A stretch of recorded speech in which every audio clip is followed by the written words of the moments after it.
네, 올해 그 기대되는 그 산업 업종 중에 하나가 이제 온라인 유통 업계입니다. 관련해서 무슨 뭐 박스를 만드는 그런 회사도 모멘텀을 좀 타고 있고요. 그다음에 뭐 아마존이랑 조금이라도 이렇게 엮이면 주가가 좀 이렇게 변동성이 좀 커지고 있습니다. 최근 쿠팡이 또 나스닥에 상장을 한다고 그러는데요. 백화점이나 오프라인 유통업계는 뭐 좀 아직은 조금 어렵습니다. 그래서 올해 유통업계의 지각 변동이 어떻게 있을 것인지, 쿠팡이 정말로 상장을 하면 유통업계 전반에 이거 어떻게 영향을 주고 있고, 우리가 이 투자 아이디어는 여기서 어떻게 찾아야 되는지에 대해서 오늘 NH투자증권의 이지영 연구원 스튜디오에 모셨습니다. 안녕하십니까? 네, 안녕하세요. 그 유통업계가 지난해 이제 그 코로나19로 인해서 사실은 뭐 대격변을 겪고 있습니다. 저는 이제 아파트에 사는데 아파트에만 이렇게 올라가도 각 문 앞에 박스가 3개씩 항상 쌓여 있는 걸 볼 수 있을 정도로 이 온라인을 통해서 뭐 이 주문을 하는 분들이 굉장히 많아지고 있는데, 그러면은 가뜩이나 이제 빠르게 진행됐던 이런 유통업계의 그 온라인화, 이게 이제 더욱 공고히 진행이 될 겁니까? 아니면은 뭐 코로나19가 조금 사그라들면 뭐 한순간에 뭐랄까요? 그 기쁨, 그다음에 사그라드는 그런 상황이 될까요? 어떻게 보십니까? 저는 더 공고화될 것이라고 보고 있고요. 이번에 온라인 쇼핑 경험하신 분들이 이런 편의성이나 뭐 상품의 다양성들 이런 걸 경험해 보시고 굉장히 긍정적인 경험을 가져가셨기 때문에 계속해서 온라인에서의 소비를 이어갈 것으로 그렇게 생각을 하고 있습니다. 그래서 올해 뭐 만약에 코로나가 좀 완화된다고 하여도 오프라인 반등은 그다지 크지 않을 것으로 보고 있고요. 온라인의 고성장이 작년 못지않게 이어질 것이다, 이렇게 개인적으로 보고 있습니다.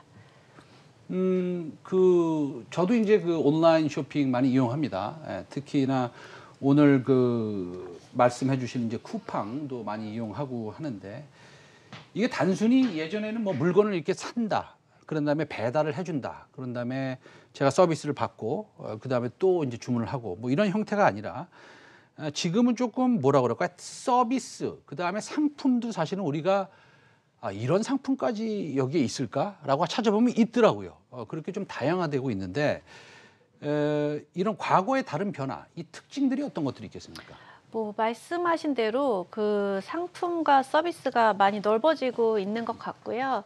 그래서 예전에는 온라인에서 주로 뭐 표준화된 공산품 같은 거 많이 사셨는데, 이제 온라인에 대한 신뢰도가 많이 쌓이다 보니까 뭐 식품 같은 것도 사시고, 요새는 온라인 명품 시장이 그렇게 많이 크고 있습니다. 그래서 뭐 몇백만 원짜리 명품도 온라인에서 주저하지 않고 좀 구매를 하시는 것 같아요. 그리고 이렇게 카테고리가 확대가 되다 보니까 뭐 카테고리별로 솔직히 적합한 운영 형태가 좀 다르다고 말씀드려야 될까요? 그래서 저희가 표준화된 공산품은 가격 비교가 필요했는데, 뭐 신선식품 같은 경우에는 뭐 식품의 뭐 어떤 안전성이라든지 아니면 배송 서비스가 더 중요하고, 명품 같은 경우에는 뭐 MD 능력 이런 게 필요하겠죠. 그래서 거기에 맞는 이제 새로운 서비스들이 계속해서 좀 탄생하고 있다. 그래서 뭐 사업자들도 굉장히 다양해지고, 옛날에는 뭐 G마켓 옥션에서 하다가 지금 네이버 쿠팡에서 사다가 앞으로는 뭐 유튜브에서도 뭐 혹은 뭐 인스타그램에서도 뭐 여러 채널에서도 다 커머스가 가능할 것으로 그렇게 생각하고 있습니다. 그러니까 어떻게 보면 그 굉장히 편하죠. 그럼요. 그러고 네. 편하고 사람들이 접근하기도 쉽고, 그렇다고 물건을 뭐 소싱을 하기에도 그렇게 뭐 불가능한 것 같지도 않고, 그러고 네네네. 보면 진입 장벽이 좀 낮은 거 아니에요. 네네네. 그러면은 맨 처음에 시장에 진입했던 사람들이 데이터를 더 많이 모아놓고 그 데이터를 통해서 사람들한테 침투율이 더 강해지는 것이고, 그렇긴 한데, 이게 그러면은 진입 장벽이 높다고 얘기해야 되는 거예요? 낮다고 얘기해야 되는 겁니까?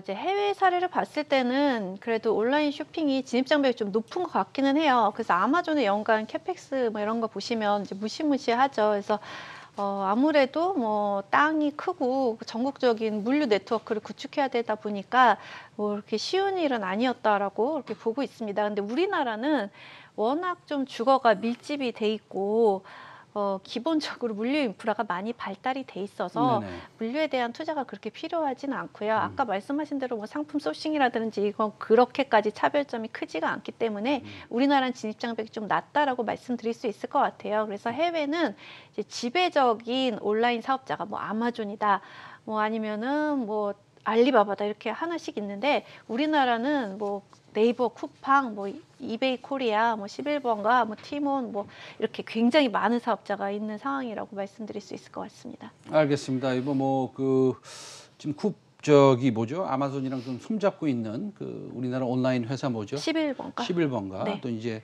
있고 조금 이 온라인 그 산업의 경쟁 구도가 좀 더 강화되는 것 같습니다.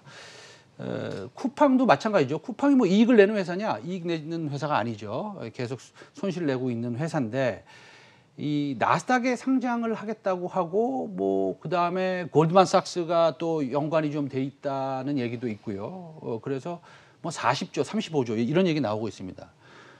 어떻게 생각하세요? 그에 대해서?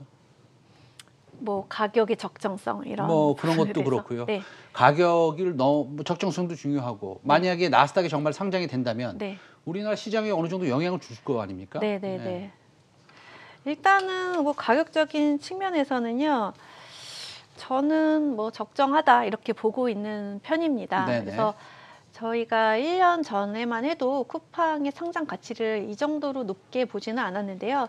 최근에 글로벌리 주식시장이 워낙 좋고 또 이런 이커머스 또 혁신적인 뭐 이런 배달 서비스를 가지고 있는 기업들의 퍼포먼스가 워낙 좋다 보니까 쿠팡의 예상 이제 상장 가치도 좀 많이 올라가고 있는 것 같습니다. 그래서 예전에는 뭐 PSR 한 1.5배 얘기했는데 지금은 뭐 한 32조 기준으로 2.4배 정도 얘기하고 있는 것 같고요. 하지만 아마존의 PSR이 뭐 한 4.5배 정도 되고 뭐 좀 전통적인 이커머스 기업이라고 할 수 있는 이베이도 한 3배 넘는 것을 감안했을 때 그렇게 비싼 수준은 아니지 않나라고 생각을 하고 있어요. 그리고 이제 쿠팡이 상장을 했을 때 우리나라 유통기업에 미치는 영향에 대해서 말씀을 드리자면 뭐 아무래도 시대가 온라인으로 굉장히 급격하게 바뀌다 보니까 오프라인 사업자들한테는 펀더멘탈리 안 좋다고 말씀드릴 수가 있을 것 같습니다. 하지만 이제 오프라인 사업자 중에서도 온라인을 잘하고 있는 사업자들은 그 온라인 가치가 재평가될 가능성이 있다라고 저는 생각을 하고 있어요. 그래서 쿠팡이 PSR 뭐 2배, 3배 이렇게 올라오면 저희 뭐 이마트가 가지고 있는 쓱닷컴이 지금 제가 봤을 때 주가에 이제 내재돼 있는 PSR이 한 1배나 그거보다 안 되는 것 같은데 이것도 2배, 3배 이렇게 받을 수 있는 거고 그러면은 뭐 이마트의 주가가 올라갈 수도 있는 거고 그래서 뭐 업체별로 희비가 많이 갈릴 것이다 이렇게 보고 있습니다. 알겠습니다. 지금 우리 그 애널리스트께서 연구원님께서 PSR에 대해서 언급하셨는데 그거 이제 시청자 여러분들에 잠깐 설명을 드리고 가야 될 것 같아요. PSR은 이제 매출액 대비 몇 배로 거래되느냐 이거를 말씀드리는 거고요. 그걸 이제 PSR이라고 합니다. 근데 어쨌든 아마존은 한 4.5배. 그러니까 아마존의 매출이 100원이라면 450원에 거래되고 있다는 것이고, 그다음에 쿠팡의 매출이 100원이라면 230원에 지금 기업 공개를 하겠다는 이런 얘기를 하고 있는 것인데, 지금 쓱닷컴 얘기하셨잖아요. 네. 그래서 이제 쓱닷컴은 이마트가 가지고 있는데 그거는 밸류에이션을 해보니 지금 이마트의 가치를 이렇게 분석을 해보니 지금 한 1배 정도뿐이 안 된다. 그렇다고 본다면 쿠팡이 2.3배로 정말로 기업 공개를 한다면 쓱닷컴의 가치도 올라올 수 있으니 이마트한테는 도움이 될 것이다. 이렇게 설명을 해주셨습니다. 네, 그러면 기존 오프라인 유통업체 우리가 얘기를 안 할 수는 없어요. 우리가 백화점도 가긴 가고 이마트도 가니까 좀 올해는 어때요? 이제는 그 코로나19 사태가 조금 지나가면 좀 좋아지지 않겠습니까? 어떻습니까? 네, 그래서 뭐 주가도 최근 들어서는 좀 괜찮은 것 같아요. 그래서 저희가 이제 펀더멘탈리는 이제 산업의 경쟁력이 예전 같지는 않지만 코로나로 주가가 워낙 많이 빠진 상황이고 그리고 장 오른 거에 비해서는 좀 언더퍼폼한 것이 있습니다. 근데 뭐 어쨌든 날씨는 따뜻해질 거고 백신도 접종을 한다고 하니 이게 완화되지 않겠느냐 그러면은 지금 사서 잃을 건 없어 보인다라는 시점에서 그런 관점에서 좀 투자를 하시는 것 같고요. 저도 뭐 그 부분에 대해서는 어느 정도 동의를 하고 있습니다. 그래서 펀더멘탈리 뭐 성장을 하기 때문에 이거를 사셔야 된다기보다는 어떤 트레이딩 트레이딩 관점에서 또 순환매적인 관점에서는 한번 보실 필요가 있다 이렇게 말씀드리도록 하겠습니다. 알겠습니다. 지금 시간이 조금 부족해서 우리가 이제 종목 얘기하겠는데요. 좀 전에 그 이마트 얘기하셨는데 이마트 지금 얘기하시는 분들이 꽤 있어요. 예, 그래서 저도 이마트를 우리 시청자 여러분들한테 다시 한번 보시라 지금 오늘 말씀을 좀 드리고 싶습니다. 그런데 그것보다도 직접 분석하시는 분이 나오셨으니 한번 들어보겠습니다. 이마트 분석해 보니까 어떻습니까? 좀 약간 뭐라 그럴까요? 상승 여력이 좀 남아 있습니까? 네, 저는 이제 이마트가 지난 뭐 수년간 네. 네, 온라인 업체들 때문에 굉장히 힘들었는데 저희도 이제 온라인 업체로 어느 정도 탈바꿈을 해서 예, 그들과 어느 정도 뭐 크게 밀리지 않는 위치에 있다라고 보고 있고요. 그래서 산업이 구조 뭐라 그럴까요? 턴어라운드를 기업의 체질이 네네네. 완전 오프라인에서 그래도 조금 온라인이 믹스된 그런 기업으로 턴어라운드가 됐기 때문에 좀 길게 보셔도 굉장히 좋을 것 같다라는 의견을 가지고 있습니다. 그래서 지금 단순히 뭐 코로나 수혜다, 4분기 실적이 좋다, 뭐 이것뿐만이 아니라 네. 구조적으로 이마트가 국내 온라인 식품 시장 내에서 가져갈 그런 미래 성장 잠재력을 보시고 투자하셔도 저는 괜찮을 것 같다라고 보고 있습니다. 우리 그 이정 연구원은 그 이마트 목표가 어느 정도 잡고 계세요? 지금 18만 8천 원인데? 제가 뭐 지금 하고 있는 거는 22만 원을 네. 지금 TP로 제시를 네네. 했고요. 근데 제가 아까 말씀드린 대로 전 중장기적으로도 좀 좋게 보기 때문에 뭐 2년, 3년 정도 본다면은 뭐 충분히 더 높은 가격을 예상할 수도 있지 않을까 생각하고 있습니다. 알겠습니다. 오늘 말씀 감사합니다. 지금까지 NH투자증권의 이지영 연구원이었습니다. 감사합니다. 네, 감사합니다. 네.